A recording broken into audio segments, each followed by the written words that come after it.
Assalamualaikum dan selamat sejahtera murid-murid. Baiklah, berjumpa lagi dengan cikgu dalam mata pelajaran Pendidikan Kesihatan tahun 2. Baiklah murid-murid, hari ini kita akan tengok unit 9, Jaga Diri. Okey.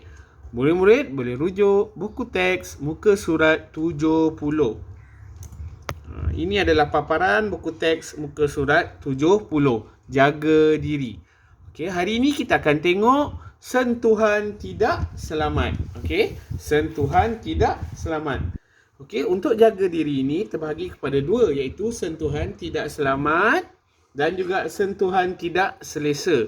Okey, hari ini kita akan tengok sentuhan tidak selamat dulu dan kita akan bincangkan dua situasi ini. Okey, apa yang perlu kita buat dan apa yang perlu kita elakkan daripada berlakunya keadaan situasi-situasi seperti ini. Baiklah, mari kita tengok apa yang dimaksudkan dengan sentuhan tidak selamat.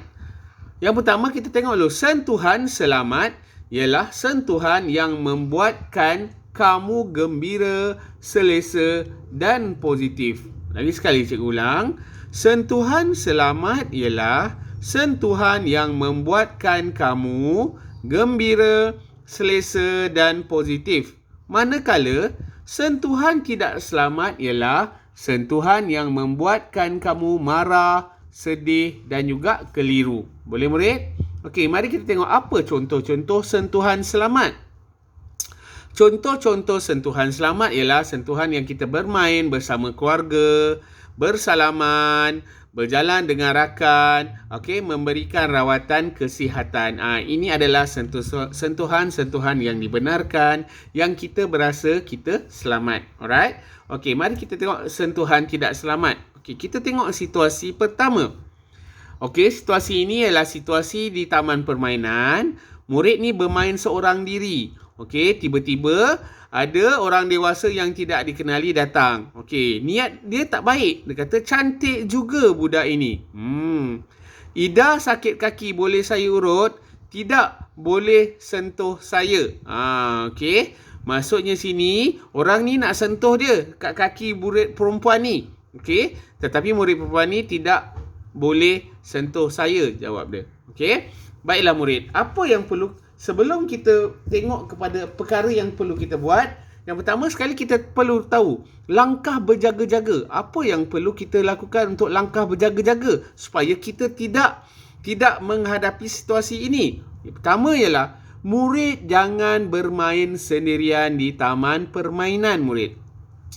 Walaupun taman permainan tu berada dekat dengan rumah kamu, tolong jangan bermain sendirian, tidak kira lelaki ataupun perempuan. Okey, jangan bermain sendirian. Ajaklah orang dewasa, abang, ayah ataupun ibu kamu untuk teman kamu bermain di taman permainan. Jangan berjalan seorang diri. Okey murid, jangan berjalan seorang diri. Nak pergi kedai ke, nak pergi pasar malam ke, tolong murid, tolong ajak orang dewasa teman. Okey, elakkan berjalan seorang diri dan jangan menerima apa-apa hadiah atau pelawaan dari orang yang tidak dikenali murid. Ini adalah langkah berjaga-jaga yang pertama yang perlu kita lakukan. Okey, kalau langkah berjaga-jaga ini kita amalkan, kita tak akan jumpa situasi-situasi seperti ini. Boleh murid? Okey, baiklah kita tengok situasi kedua. Situasi kedua di pasar raya murid. Okey, di pasar raya ada seorang dewasa menghampiri murid perempuan ni. Murid kata apa? Niat dia tak baik. Boleh diculik budak ini. Ikut abang jalan-jalan nak tak?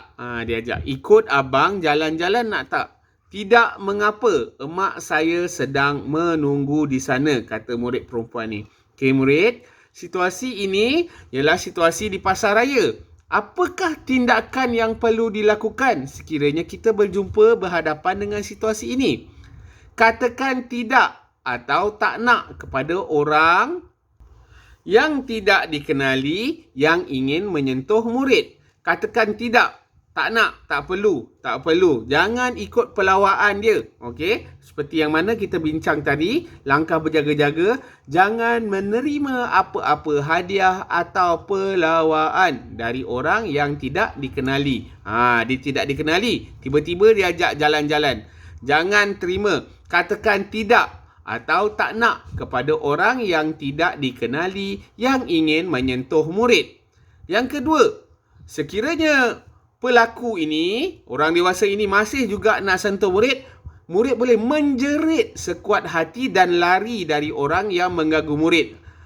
Ini paling tepat. Kalau dia masih lagi nak menyentuh murid, selepas murid kata tidak, tak payah, murid jerit je, tolong. Jerit je kuat-kuat di pasar raya tu. Dan lari daripada orang ni, lari ke kawasan orang dewasa yang boleh dipercayai di pasar raya tu. Contoh seperti boleh minta bantuan kepada pengawal keselamatan, cashier ataupun petugas-petugas di sana.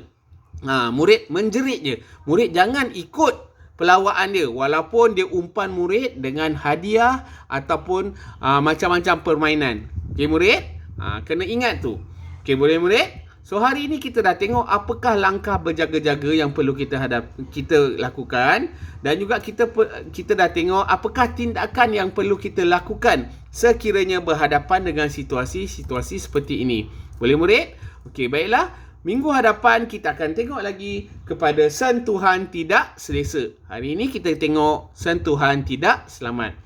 Jaga diri, jaga kesihatan murid. Jangan lupa jawab soalan cikgu di bawah. Jumpa lagi murid.